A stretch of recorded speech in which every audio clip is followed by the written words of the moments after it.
Hi fellas, it's Gav with a quick update. As you can see, I finally finished my 1 in 1200 scale Langton Napoleonic sailing ship.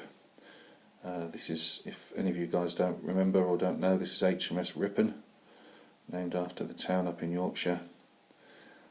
She was made in 1812 and was a member of the Surveyor class, more commonly known as the 40 Thieves, but I've gone into that on another video, so I won't go down that road again. Just wanted to show you a completed ship, really. I'll just see if I can get this this paintbrush to point. The black rigging here is what they call stand-in rigging. It tended to be slightly thicker, and the rope was tarred, giving it that black look.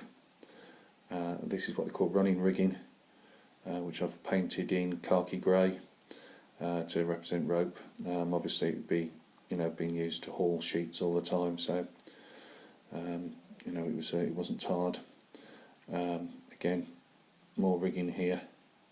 Again, standing rigging holding the masts in place.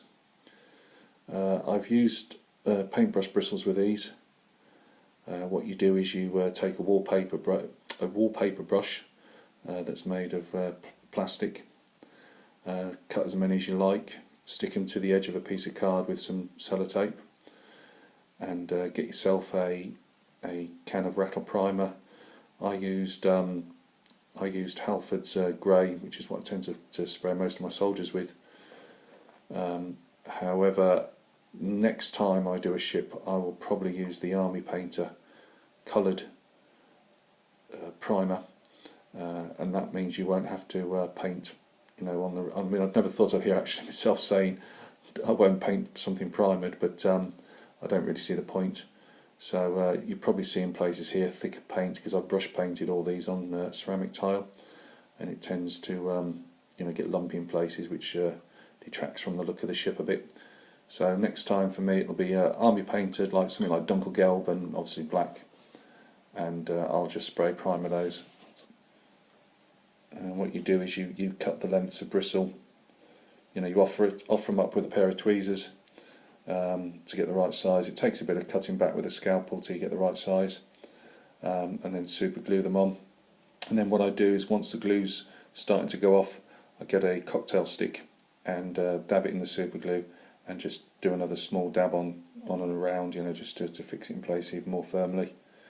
You will find it's best to put a bit of super glue on a piece of spare card, and put your rigging, dip them into it, rather than obviously splurging glue all over your ship. As I've said to you guys before, the 40 Thieves, they were really made with shoddy materials. The contractors obviously cut loads of corners, so they didn't have a massive life expectancy. Because of being built from around the 1810, 1811, 12 period, the ships themselves didn't see a lot of action. Obviously all the big Napoleonic sailing battles were gone. They mainly got names for putting landing parties down and taking the odd prize, but not a lot. Most of them finished their careers fairly quickly, where they were put into hulks, and that could be for either keeping prisoners in, as hospital ships, where literally just tied up to the side and used as for sailors, for hospital and marines. They could be used for storing coal and other stores. Those that weren't in that type of use often had a caretaker and his family living on board, an old sailor, and they'd be moored out in an estuary somewhere together, and they just make sure obviously they didn't sink. A couple of them actually were refitted, and I believe did serve in the Crimea. So although they had a notorious name for breaking apart, some of them did actually go right into the 1850s, I believe.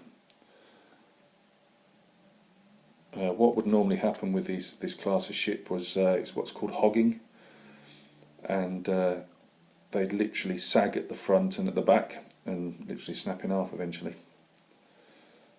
I've done this one in just a buff yellow, nothing too bright. The ship's boats were already moulded on this one. I've put natural wood for the gun carriages, bit of red for the sides. So yeah guys, thanks a lot for taking a look and stopping by, and I'll catch you again on another video. Cheers.